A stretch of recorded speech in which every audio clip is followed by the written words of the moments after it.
7. Intuition and other psychic abilities. We have so many more intuitive abilities than we know or use. The knowledge and wisdom that can be gained from these untapped talents are extraordinary, and they mirror the incredible insights that can be accessed through past life memories. In my book, Messages from the Masters, I describe an exercise that I've been including in my workshops for years. This exercise is called psychometry, and it has led to many amazing and wonderful moments, a number of which are described in this chapter. In this experiential exercise, which I usually conduct in groups of 2, the participants exchange small objects belonging to them. The object may be a ring, a watch, a bracelet, keys, lockets, and so on. The item chosen should be one that is touched and handled primarily by its owner. I begin the experience by doing a brief relaxation exercise, which helps the participants to focus and to quiet their minds. With their eyes closed as they remain in a relaxed state, the 2 people hold their partner's object gently in their hands. The participants are instructed to become aware of any thoughts, feelings, impressions, or sensations that come into their awareness. The impressions may be psychological, feelings, moods, or emotions, physical, bodily sensations, psychic, visions, messages, thoughts, childhood or past life scenes, or spiritual, messages or images from other dimensions. After about 5 minutes have elapsed, I instruct the group to share every aspect of the experience with their partner. It is very important to share every sensation, thought, and impression, even if it seems silly or weird, because these are often the most accurate and powerful hits. Frequently, the validation of one of these strange impressions is immediate and most meaningful. Whether it is the energy of the object being held that facilitates the intuitive transfer of information or the relaxed focusing of the mind, the net result is an awakening and a validation of the intuitive ability we all possess. This exercise is safe, simple, instructive, and a lot of fun. Information about our past lives and the spiritual dimensions can also be gleaned from other intuitive insights, as well as from dreams, through meditation, or even spontaneously, as in déjà vu experiences. The quality and detail of these psychic perceptions are similar to those found in past life regressions. For example, the following account of a psychometry encounter evokes many of the same feelings and messages that Lee experienced after Richard's death in that marvelous story from the previous chapter. Both stories share the powerful and immediate presence of a loved one who had recently died and who brings comfort from the other side. Whether the avenue to that other side is established through past life regressions or through psychometry, or spontaneously through other intuitive channels does not matter. All these roads lead to the same place, the same awareness. We are always loved. We are never alone. The Lake House. They say that it is best to begin at the beginning. My very first experience with the fact that we are all connected, as Brian says, took place on the first day of a week-long training in the summer of 2006. Brian was explaining the process of psychometry to the entire class of approximately 130 people. I had no previous exposure to it, and frankly, I did not think that I could do it. I listened to Brian say that images might begin to come to our minds as we held a personal object from a neighbor in the class. Our task, he said, was simply to allow this, to notice what the images were, and to refrain from judging them, and then, of course, to share them. The person next to me was an attractive, casually dressed woman in her 50s. We exchanged comments regarding how interesting yet strange this felt, and each of us professed our hope that the other wouldn't be too disappointed, for we had never done this before. We gave each other our watches as the house lights were dimmed and the exercise began. I truly did not expect to pass this little test of my psychic abilities, but I remembered what Brian had said about noticing what we experienced without any questioning or judgments. As I held the woman's watch, the first image that I saw was of a lovely house on the edge of a lake, surrounded by tall pine trees. The roof and sides of the house were covered with beautiful cedar shakes. At the water's edge was a nice green canoe with a paddle resting inside. Next to that, pulled up on the bank in the same fashion, was an old rowboat with 2 oars. On the porch of the camp was a 10-speed bike, and to the side was a fire pit made of large rocks. A big, beautiful fire burned inside it. I saw an elevated, fast-moving train in a major city, and then the camp again, with a light blue frisbee on the porch and the same wonderful log fire in the pit. I felt an immense sense of peace, love, and happiness enter me, though I did not know why or from where. The lights came on, and Brian asked us to share everything, however seemingly meaningless, with our partner. As I disclosed the images that had come to me, my partner began to weep. I started to stop, but she insisted that I continue. When I finished, I asked what this meant to her. Still crying, she began to reveal the following. She and her partner of many years had shared a profound spiritual love. He was her best friend. He had recently died of a fast and aggressive form of cancer. He had learned of it in January and crossed over a few short months later. She was still deeply grieving. They owned a camp on a lake in the Northeast. They loved to go there together whenever they could, to relax, rejuvenate, and recuperate from their stressful, hectic jobs. A nice little place in a beautiful setting, it had cedar shakes on the roof and the sides. At the water's edge was an often-used green canoe and a rowboat. They liked to hang out and toss a light blue frisbee. The 10-speed bike on the porch was his, and it was always there. He loved to ride whenever he could, there in the country and also in the city, where he lived and worked. Every day when he went to work, he almost always took the elevated train. Outside, next to the lake house, was a large, beautiful fireplace. They often sat out under the stars, gazing at the fire and talking. His funeral plans had been left to her. He simply requested immediate cremation. His passing had devastated and immobilized his partner. She had now finally begun to summon the strength to have a proper memorial service for this man whom she so loved. She had just sent out over 100 invitations to the service, as he had friends and family all over the world. On the front of the invitation was a large photograph of a beautiful log fire burning in their fire pit. Now, I was overwhelmed and amazed. I explained the feeling of peace, love, and happiness that had entered and enveloped me while holding her watch. Still crying, she said that she had no doubt that these images and feelings were given to me by her partner. She could sense him there in the room with us, and she now knew that he was with her still, that he loved her, and that he was at peace and happy. She also felt a message that he wanted her to feel that same love, peace, and happiness. Now, finally, she had felt it, and she could begin to finish her grieving process and move forward with her life. She and I, 2 completely random strangers, were sitting together at a conference. Moments later, a deeply personal, touching, and spiritually cleansing experience had taken place between us. Michael Brown. Michael is a wonderful therapist, not a famous psychic or a medium. In fact, he had very little confidence in his psychic abilities, and, as he explained, hoped that his partner would not be disappointed. We actually are all psychics and mediums. We all possess incredible extrasensory talents that our ego and logical mind keep hidden from us.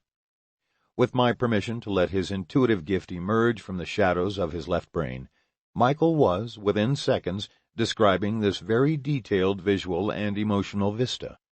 He even saw how many oars were present, the green canoe and the old rowboat. His intuitive visions brought great relief to his partner on that warm summer afternoon. Michael is humble and will minimize his contribution, but he changed his partner's life that day. He helped her move past her despair and into her healing, allowing her to feel the love, peace, and happiness that her lover so wanted to share with her. Jacqueline, the author of the next story, also participated in a psychometry exercise with a stranger, and she too was able to relay and receive messages that helped to lessen grief. The Three Little Pigs. Several years ago, I attended one of your workshops at the Omega Institute. You asked us to exchange a personal item with a stranger, and I did so with the woman who sat in front of me. She gave me the necklace that she wore, and I gave her my ring. As we sat with our eyes closed, you guided us in a meditation and told us not to discount any images that appeared in our minds, no matter how nonsensical they appeared. The woman in front of me spoke first. I had been wearing my daughter-in-law's wedding band, and that was the ring I passed on to this stranger. My daughter-in-law had been murdered 3 years prior. She was 8 months pregnant at the time. The stranger accurately described her blonde hair and saw her standing in a red kitchen that overlooked a body of water as she watched a couple playing on the dock.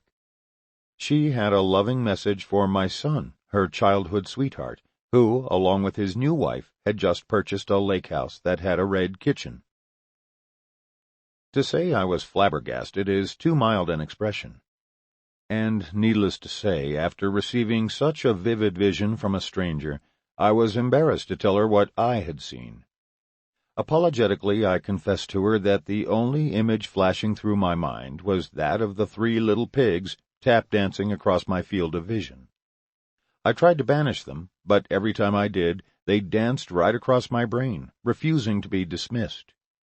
As if that weren't bad enough, they were performing their dance right next to a swimming pool. My stranger started to cry. She had handed me a locket containing a lock of hair from her father, who had recently passed away. She had spent many hours at his house over the years, hanging out by the pool that he loved. Unbelievably, in his garden by the pool he had a statue of the 3 little pigs in a dance pose, wearing top hats and canes. Both she and I were in shock. Had you not told us to share any image, no matter how strange, I would never have confessed the silly pigs. We both agreed. This could not be coincidence, but true communication. Although we did not understand it, we could not help but believe. Jacqueline. The exact confirming details of the scenes and images shared by Jacqueline and her partner, a complete stranger to her, stagger the mind. How could the information that was received from the other, perhaps aided by the held object, be so clear and so accurate? It defies logic, and yet I have witnessed similar results 1,000 times. We are capable of using channels far beyond the usual 5 senses. We are designed to connect with each other at levels much deeper and more detailed than we can begin to imagine. Even their choice of a partner was not really coincidental. This is all part of the process that impels us along our spiritual paths. Every one of us can connect to and be comforted by loving presences from the other side, the heavenly dimensions. A stranger describes Jacqueline's murdered daughter-in-law, standing there in a lake house that she had not known when she was alive. Her daughter-in-law is not vengeful, not tortured, not even jealous. She has loving messages for the childhood friend whom she had later married. She seems to be around Jacqueline, letting her know that she is fine and that she is transmitting love. In more than 23 years of conducting this psychometry exercise, I have had no one other than Jacqueline mention seeing the 3 little pigs from the famous fairy tale. She described them to her partner, who perhaps needed to hear this more than any other person on the planet. Her father had placed a statue of the 3 little pigs in his garden by the pool.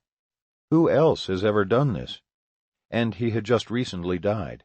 What better message to convey through a complete stranger to his grieving daughter? We never lose our loved ones. They are always with us, always around us.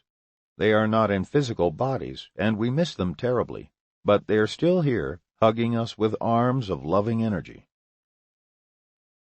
Shirley's husband let her know that he was around her by sending her not only messages, but also extraordinary gifts from the other side. Her story follows. Flower arrangement. There were so many extraordinary experiences for me on the cruises that I attended with psychiatrist Dr. Weiss and a well-known medium, But perhaps the most unusual was the time that I received flowers from the other side. We were in Tahiti. It was the first week of October in 1999, and the seminars were coming to a close. In the afternoon seminar with Dr. Weiss, we were invited to choose a partner, someone whom we had not met, and temporarily exchange a personal item. Although little happened to me, my partner became excited and began to describe my husband, who was recently deceased. She became quite articulate in describing an unusual tweed coat for which he was celebrated in northern Ontario. This was a first for me, and the realization put me into shock, so I begged her not to call attention to us. This was a mistake, as such events are most interesting to everyone. The next day, the last in Bora Bora, I took a small boat to seek a flower for my hair. There were few shops on the island, but I saw a lovely hibiscus flower in a window and attempted to buy it. The elderly salesperson spoke neither English nor French, yet she began to fill the openings in a large straw hat with flowers of a similar pink color. I tried to stop her, insisting on one flower only, but I was ignored. A younger Polynesian woman entered, and I explained the difficulty. She replied, "It is you who are mistaken. This hat is a gift." The last boat was about to leave, and I could but give them each a hug and run toward it. Others told me afterward that the hat looked illuminated. The last seminar was about to begin. In a meditative mood, I quickly became alert when the medium called my name and said that a man in top hat and tails wanted to dance with me. I knew that it had to be my husband. When first married, we would dance to records in the library. He went on with messages of gratitude for answering all the meaningful letters of bereavement, and commented on the way that I'd reframed his picture and on its new setting. All was true. Then he said that I loved flowers, and that he was sending me some, with love. Someone in the group said, "And there they are beside you, on your hat. They're magnificent." How on earth, or maybe it wasn't on earth, did the Polynesian woman get the message? 1 week later, I was invited with a small group of ladies to attend a party at Neiman Marcus to introduce a new line of crystal. We were each given a brick of clay with utensils to free an enclosed gift in crystal. My gift was a small, pink, crystal hibiscus bloom. Shirley. Shirley's late husband was persistent in letting her know of his gratitude and his love. His tweed coat preceded several gifts of flowers, both real and crystal. The real ones appeared to be illuminated. Love can do that. Spiritual messages can transcend the usual senses and be received in many ways. They do not require words or language. The older Polynesian woman spoke neither English nor French, yet she perceived the impulse and transformed it into the flowery gift. This might be normal in Bora Bora, but it seems like a small miracle to us. As the author of the next story reminds us, anything is possible. Healing and happiness. Recently, I went to see you at a seminar in Boston. It was the first time that I had ever been to anything like that before. I had read all your books and am interested in the subject of past lives and regression therapy. I have only been regressed once, at this seminar, and although it was just a short experience, it was, nonetheless, truly amazing. We, the audience, were told to exchange something of personal property with the person sitting next to us in the auditorium. I gave to my neighbor the necklace that I wore. We were then told to close our eyes and to follow your instructions in order to try and see something into our neighbor's life. After the process was over, I told my neighbor what I had seen and envisioned while holding her item and listening to you. It so happens that I was very accurate in the telling of things that were going on in her life at the time, causing her to rethink some things that she had decided upon. It was then my neighbor's turn to share what she had seen about my life.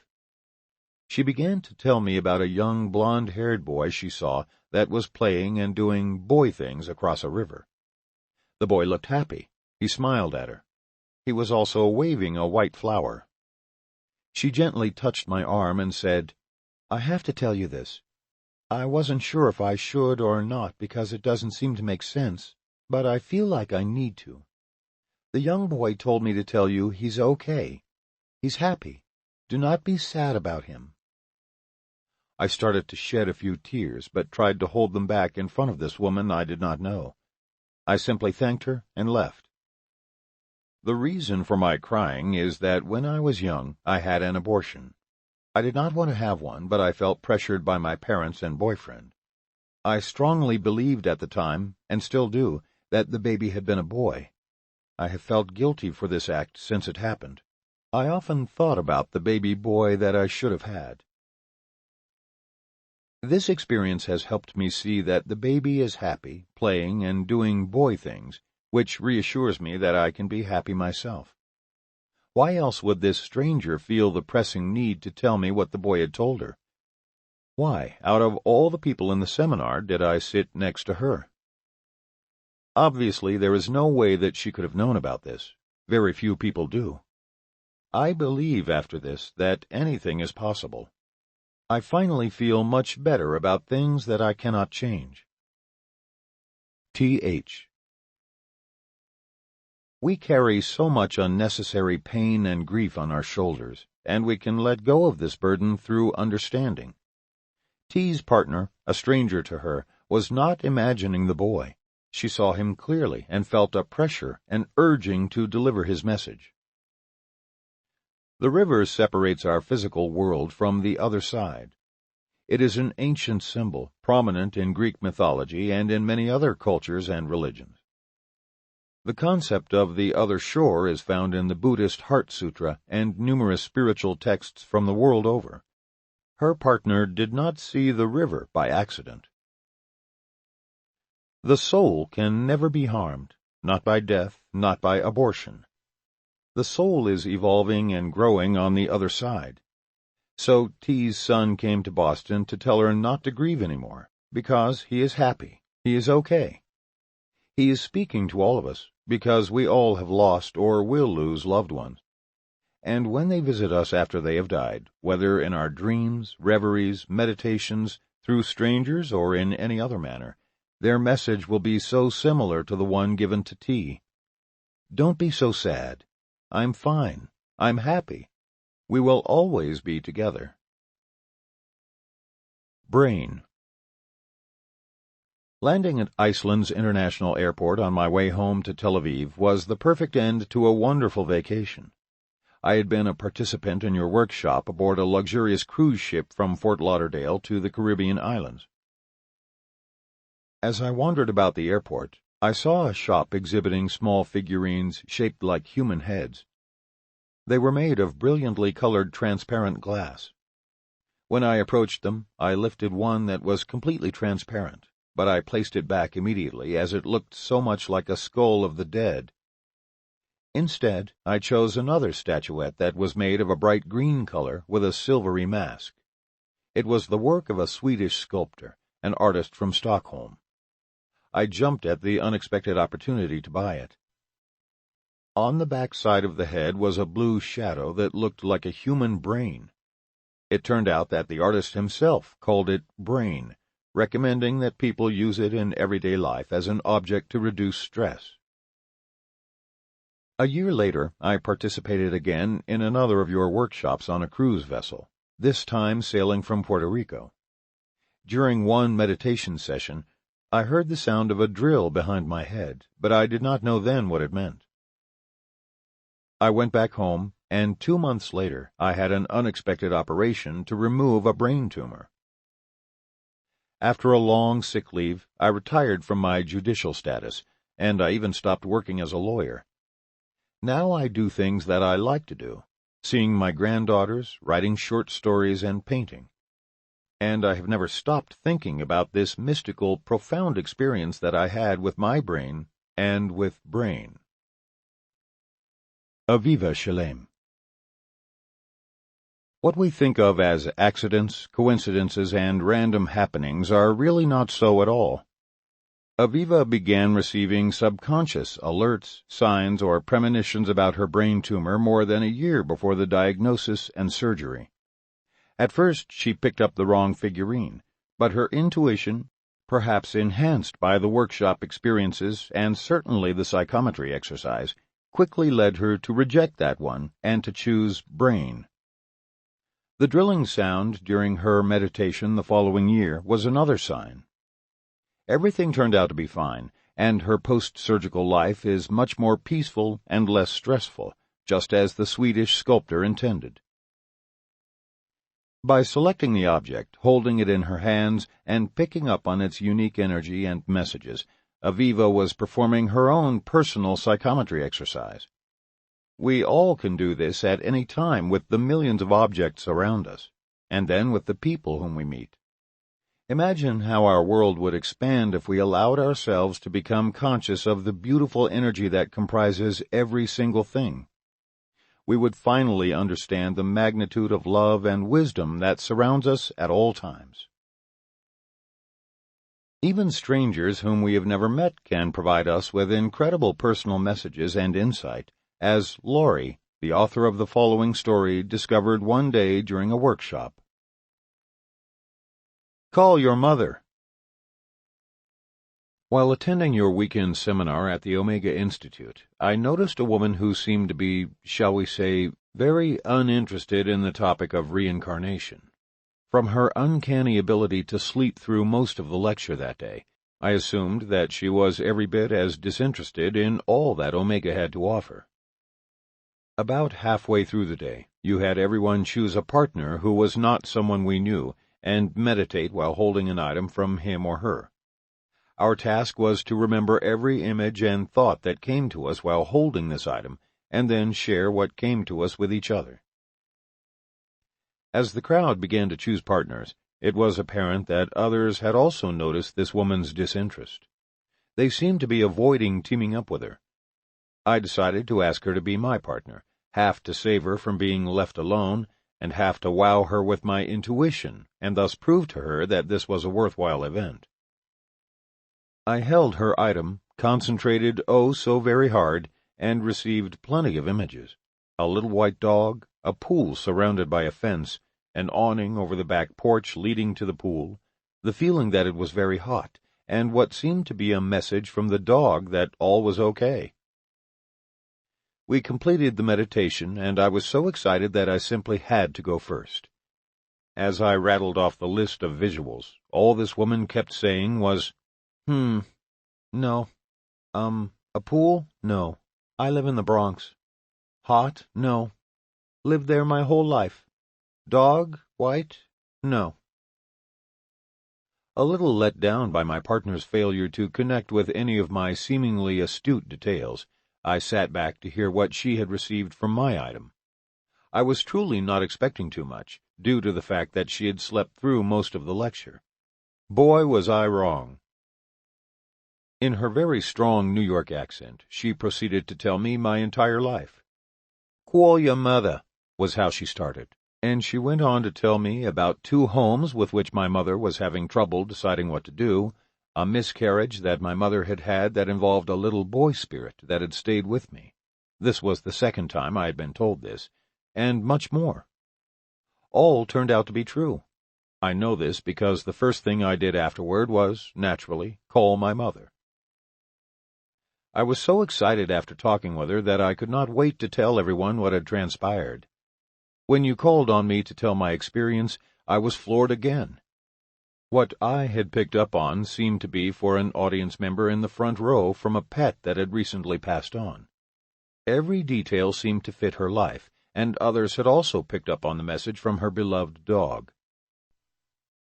This wonderful experience taught me so much about how connected we truly are, and that we need not worry about the future or dwell in the past, but rather live each and every moment to the fullest.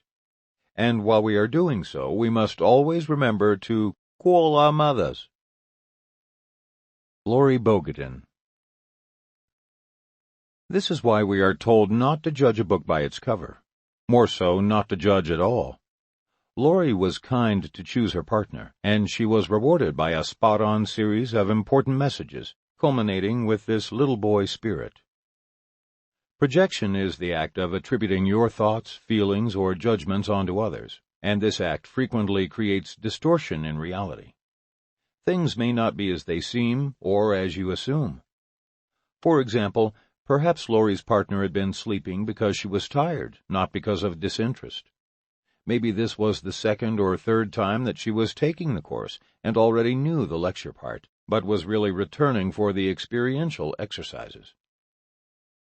We are connected to many more people than those in our immediate proximity, in this case, Lori's partner. Lori accurately received information from a person in a different part of the room, a person who had just lost a little white dog. The same after-death message was there again. Everything was okay. Animals have souls, too. Lori felt the deep peace, the flow, the unerring wisdom that all is as it is meant to be. Knowing this, she could live in the present moment, which is where happiness resides, instead of living in the future or the past. We must all do as Lori did and stay mindful. In my book, Only Love is Real, I elaborate on this concept. The Vietnamese Buddhist monk and philosopher Thich Nhat Hanh writes about enjoying a good cup of tea. You must be completely awake in the present to enjoy the tea. Only in the awareness of the present can your hands feel the pleasant warmth of the cup. Only in the present can you savor the aroma, taste the sweetness, appreciate the delicacy.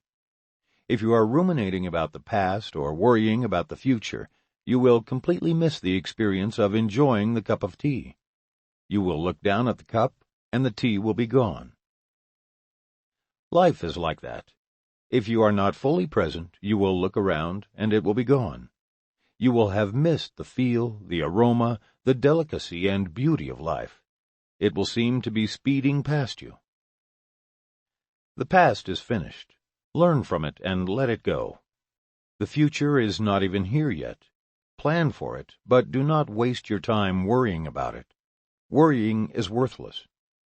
When you stop ruminating about what has already happened, when you stop worrying about what might never happen, then you will be in the present moment. Then you will begin to experience joy in life. We must take the time to enjoy our tea and our lives. It is so simple, and yet it is not easy. Let go of the worry and the fear. Fear is a toxic and debilitating emotion that robs us of joy, replacing it with anxiety, stress, and dread. Instead, be mindful of the sweetness that each day brings. Life is so full of exquisite beauty. Drink it all in. Like Lori, I too have found that being at Omega Institute, or at any longer workshop of several days, leaves me in an altered state, one in which I can truly live in the present moment and feel the interconnectedness between all beings. I know that my consciousness is not in its normal mode. It moves from the everyday to the other perspective. Some characteristics of this perspective are a sense of loving detachment, of timelessness, of being non-judgmental and more observing, and of a deep inner peace and calm. The mystic and philosopher Krishnamurti, a wonderfully wise man, once wrote that you can set the table for this altered awareness, but you cannot make the guest appear. In other words, you can create the conditions for it, yet you may have to wait for it to happen. Frequently, in teaching at Omega, my wife Carol and I leave the week or weekend with this extremely sublime feeling. We both know that it won't last, but we're always watching to see how long it will. Often we will get from Rhinebeck, where Omega is located, to the airports in New York, and then something will happen there. Rudeness, people shouting, that shifts us back to the ordinary consciousness. The transition is very abrupt, and although we're quite aware of it, it is nonetheless difficult to return. The last time we were up there, however, it happened even more quickly. Carol and I were driving away from Omega, and after about 30 minutes we stopped at a convenience store in a heavy rainstorm. She went into the store as I parked nearby, with many spots in front of and in back of my car. Inadvertently, Even though there was nobody around when I parked the car, I must have taken a spot that another person wanted. In this pouring rain, as Carol was inside the store while I waited in the car with the windows up, a man around my age, wearing just an undershirt, started circling around my car and yelling at me. I had no idea why until I could hear him saying, "You took my spot! I want this spot!" It seemed so out of place to me. I was still feeling detached and filled with peacefulness, although it was now starting to ebb. As he stood outside my window, I noticed that he was wearing a medallion of the Virgin Mary around his neck. It struck me as extremely odd, and even inappropriate, that a man who wore a Mary medallion was yelling, screaming, and acting somewhat violently. The Virgin Mary is a symbol of loving kindness, of reaching out to help people with arms of grace. This man wore her right next to his heart, yet acted in a completely contradictory manner. I knew that he could damage the car or break a window. He was capable of anything, ranting that way. And at that moment, the shift happened. Perhaps anxiety, alarm, or fear kicked in and required me to return to regular consciousness. I said something to him like, "I'm sorry, I didn't realize you were there. My wife is in the store and I'm waiting for her. She knows that I'm here, but if I move, perhaps it will be difficult to find me. I apologize." With that, he left. I don't know exactly what was on his mind, but he disappeared. Carol came out and we drove off. I explained the story to her, and that brought her out, too. It has occurred to us that people who meditate regularly or who reach transcendence have to deal with this issue. How do you relate to mundane concerns while in that beautiful space? How do you retain a state of peace, of love, and of compassion, yet not have people manipulate or take advantage of you? This is a very difficult task. Meditation, contemplation, introspection, and even reading a spiritual book will help. What I have found over the years is that some reminder of the state also helps to assist in returning to it. You just have to remind yourself of what it felt like. What was your breathing like? What was in your perceptual field? What physiological changes did you notice at the time?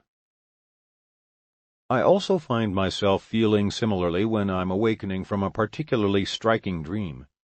I know not to eat or read the newspaper right away, but just to stay with that state, because in that perceptual mode I'm aware of so much more. It's at once a feeling of being intuitive, of knowing things at a deeper level, of understanding. However, when going off to work, contemplating traffic, or engaging in some similar action, it is often necessary to return to that normal waking consciousness. It is important to remind yourself that every step is sacred, every breath is holy. Stay in that mindful mentality, and there will occur in you a shift in consciousness. You will have a feeling of complete peace. It is healthy for you, healthy for your body, healthy for your mind to do this. You are a spiritual being, and this is your natural condition. Think of the other as your normal state, and think of the everyday as a temporary mode to help you get by in the physical world. The exact manner in which a held object can facilitate the transmission of private facts and details in the psychometry exercise is not really known. It is possible that there is a transfer of energy, for many people describe the object as feeling warm or becoming hot as they hold it in their hand. Several ancient cultures have described a life force that empowers all beings and all of reality, one that contains a wisdom and intelligence beyond words. It has been called Qi, or Ki, or Che, Prana, the Tao, the Source, and numerous other names. The art of feng shui has attempted to describe its flow. Maybe this indescribable ocean of energy underlies the entirety of existence and is responsible for the transfer of intuitional insight and knowledge. I have often wondered about the nature of the unknowable energy field. For example, how does it possess wisdom and other human-like qualities? How do physical objects relate to the field? How do we appear from it and eventually return to it? How are its vibrations or frequencies modulated? Perhaps this indefinable, omniscient, ethereal energy vibrates at the highest possible rate, and as its frequency is dampened, it begins to manifest form. At first like a gas, wispy and spirit-like.